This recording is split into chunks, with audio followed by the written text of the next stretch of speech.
The Decision by Bob Proctor. Narrated by Dora Tarver. There's a single mental move you can make which, in a millisecond, will solve enormous problems for you. It has the potential to improve almost any personal or business situation that you ever encounter. And it could literally propel you down the path to incredible success. We have a name for this magic mental activity. It's called decision. Decisions, or the lack of them, are responsible for breaking or making many of a career. Individuals who have become very proficient at making decisions without being influenced by the opinions of others are the same people whose annual incomes fall in the 6 and 7-figure category. However, it's not just your income that's affected by decisions. Your whole life is dominated by this power. The health of your mind and body, the well-being of your family, your social life, the type of relationships you develop, all are dependent on your ability to make sound decisions. You would think anything as important as decision making, when it has such far-reaching power, would be taught in every school, but it's not. To compound the problem, not only is decision making missing from the curriculum of our educational institutions, up until now, it's also been absent from most of the corporate training and human resource programs available. So, how is a person expected to develop this mental ability? Quite simply, you must do it on your own.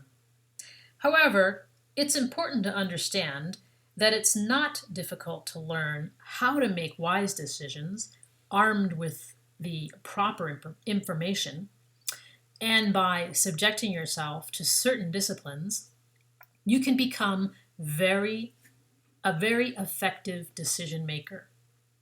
You can virtually eliminate conflict and confusion in your life by becoming proficient at making decisions. Decision making brings order to your mind, and of course, this order is then reflected in your objective world, your results. The person who fails to develop their ability to make decisions is doomed because indecision sets up internal conflicts that can, without warning, escalate into all-out mental and emotional wars. Psychiatrists have a name to describe these internal wars. It is ambivalence.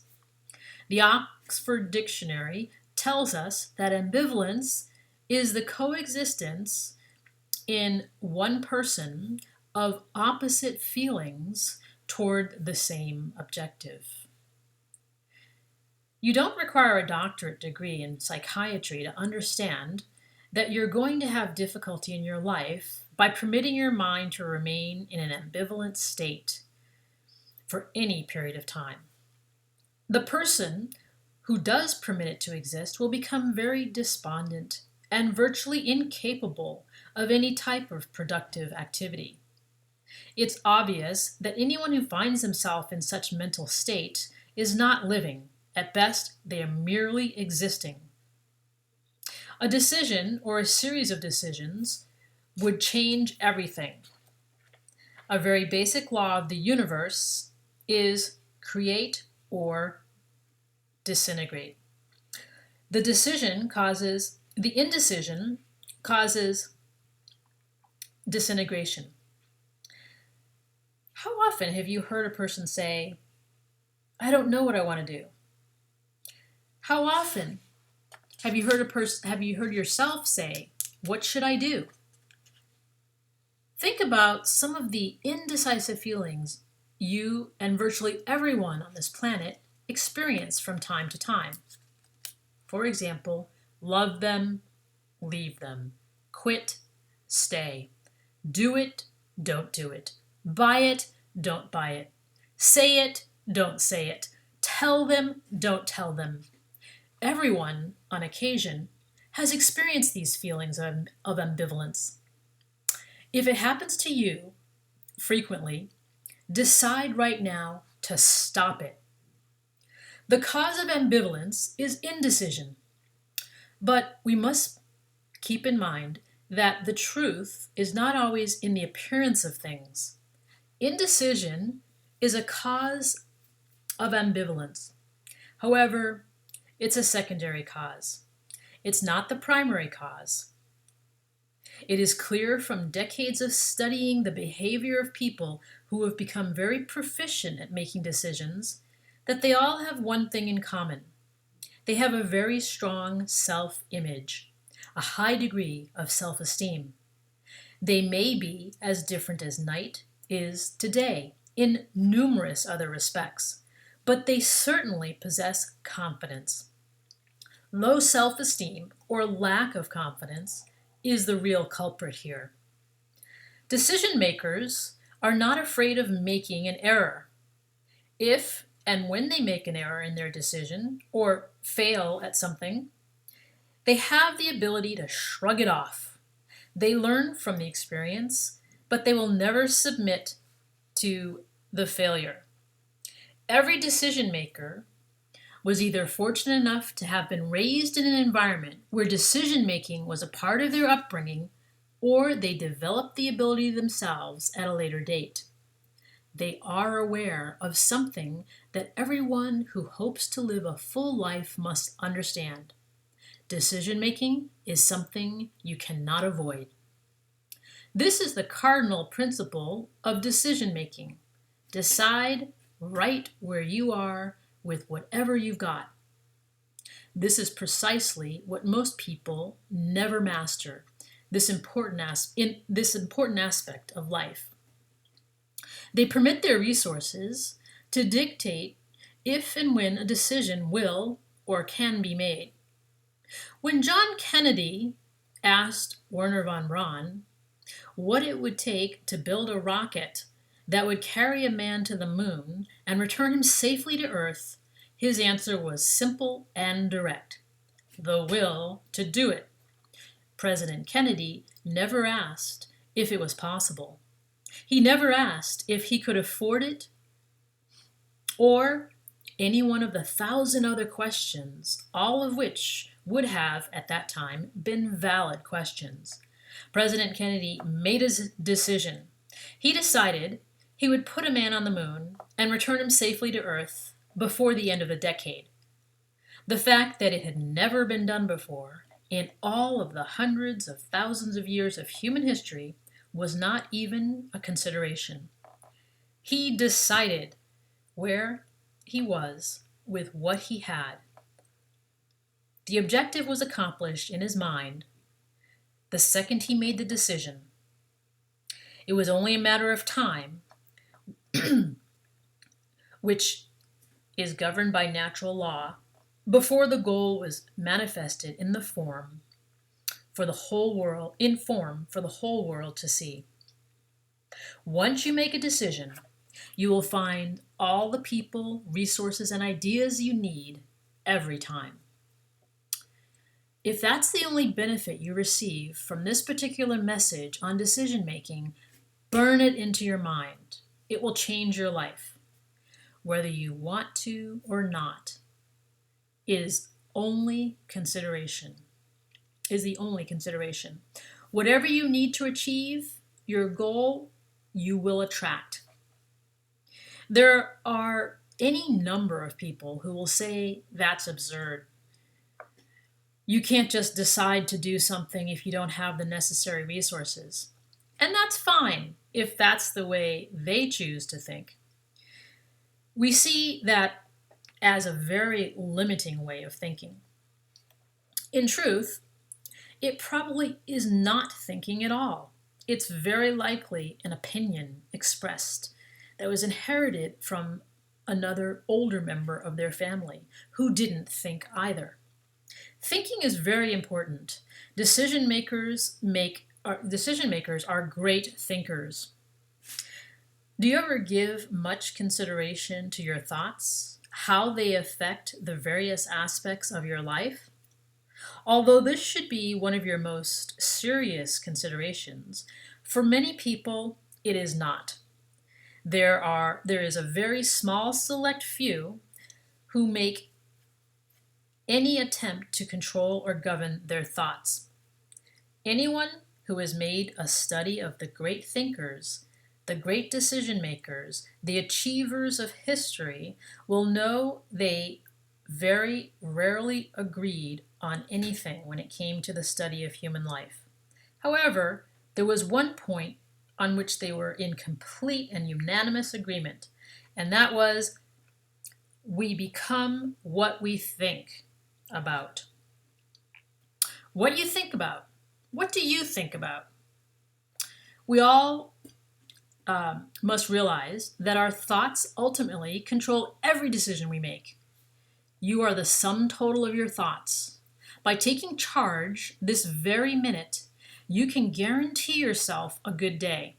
Refuse to let unhappy, negative people or circumstances affect you. The greatest stumbling block you will ever encounter when making important decisions in your life is circumstance. We let circumstance get us off the hook when we should give it everything we've got. More dreams are shattered and goals lost because of circumstance than any other single factor. How often have you caught yourself saying, I would like to do or this, but I can't because whatever follows? Because is the circumstance. Circumstances may cause a detour in your life, but you should never permit them to stop you from making important decisions. Napoleon said, circumstances, I make them. The next time you hear someone say they would like to take a vacation in Paris or purchase a particular automobile, but they can't because they don't have the money, explain that they don't need money until they make a decision to go to Paris or to purchase the car. When the decision is made, they will figure out a way to get the amount needed. They always do. Many misguided individuals try something once or twice, and if they don't see and if they don't hit the bullseye, they feel they are a failure. Failing does not make anyone a failure, but quitting most certainly does. And quitting is a decision. By following that form of reasoning, you would have to say, when you make a decision to quit, you make a decision to fail. Every day in America, you hear about a baseball player signing a contract which will pay him a few $1,000,000 a year. You should try to keep in mind that the same player misses the ball more often than he hits it when he steps up to the plate. Everyone remembers Babe Ruth for the 714 home runs he hit, and they rarely mention that he struck out 1,330 times. Charles F. Kettering said, when you're inventing, if you flunk 999 times and succeed once, you're in. That is true of just about any activity you name. But the world will soon forget your failures in light of your achievements. Don't worry about failing. It will toughen you up, and it will get you ready for your big win. Winning is a decision. For many years ago, Helen Keller was asked if she thought there was anything worse than being blind. She quickly replied that there was something much worse. She said, the most pathetic person in the world is a person who has their sight but no vision. She was so right. At age 91, J.C. Penney was asked how his eyesight was. He replied that his sight was failing, but his vision had never been better. Isn't that really great? When a person has no vision of a better way of life, they automatically shut themselves in a prison. They limit themselves to a life without hope. This frequently happens when a person has seriously tried on a number of occasions to win, only to meet failure time after time. Repeated failure can damage a person's self-image and cause them to lose sight of their potential. They therefore make a decision to give up and resign themselves to failure, to their fate. Take the first step in predicting your own prosperous future. Build a mental picture of exactly how you would like to live. Make a firm decision and hold on to that vision and positive ways to improve. Everything will begin to flow into your mind. Many people get a beautiful vision of how they would like to live because many people get a beautiful vision of how they would like to live, but because they can't see how they're going to make it all happen, they let the vision go. If they knew how they were going to get it or do it, they would have a plan, not a vision. There is no inspiration in a plan, but there sure is in a vision. When you get a vision, freeze frame it with a decision and don't worry about how you will do it or where the resources will come from. Charge your decision with enthusiasm. That's important. Refuse not to worry about how it will happen. Advanced decision making. When we make advanced bookings, when we fly somewhere, that is quite common. We make advanced reservations to eliminate any confusion or problems when the time arrives for the journey. We do the same with renting a car for the same reason. Think of the problems you will eliminate by making many of the decisions you must make well in advance. Here's an excellent example. Take a person that's on a diet to release weight. Their decisions are made in advance. If they are offered a big slice of chocolate cake, they don't say no. Gee, that looks good. I wonder if I should. The decision is made in advance. When well-tempered with discipline will lead you to the desired results. Do not participate in discussions of why something cannot be done. The only compensation you will ever receive for participating in or giving energy to that type of discussion is something you do not want. It's amazing to see the number of seemingly intelligent people who persist in dragging you into these negative brainstorming sessions. In one breath, these people tell you they seriously want to accomplish a particular objective, and in the next breath, they begin thinking about why they can't. Think of how much more of life they would enjoy by making a decision that they will no longer participate in that type of negative energy. The humanistic psychologist Dr. Abraham Maslow, who devoted his life to studying self-actualized people, stated very clearly that we should follow our inner guide and not be swayed by the opinions of others or outside circumstances. Maslow's research showed that the decision-making makers in this life had a number of things in common. Most importantly, they did work they felt was worthwhile and important. They found work a pleasure, and there was little distinction between work and play. Dr. Maslow said, to be self-actualized, you must not only be doing work you consider to be important, you must do it well and enjoy it. Dr. Maslow recorded that these superior performers had values, those qualities in their personalities they considered to be worthwhile and important. Their values were not imposed by society, parents, or other people in their lives. They made their own decisions, like their work. They chose and developed their values themselves. Your life is important, and at its best, life is short. You have the potential to do anything you choose and to do it well, but you must make decisions. And when the time for a decision arrives, you must make your decision where you are with what you've got. Let us leave you with the words of two great decision makers, William James and Thomas Edison. William James suggested that compared to what we ought to be, we're making use of only a small part of our physical and mental resources.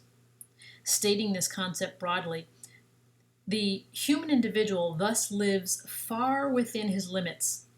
He possesses powers of various sorts which he habitually fails to use. Years later, Thomas Edison said, "If we all did the things we were capable of doing, we would literally astound ourselves." By making a simple decision, the greatest minds of the past are available to you. You can literally learn how to turn your wildest dreams into reality. Put this valuable information to use and recognize the greatness which exists within you. You have limitless resources of potential and ability waiting to be developed. Start today. There's never any time better than the present.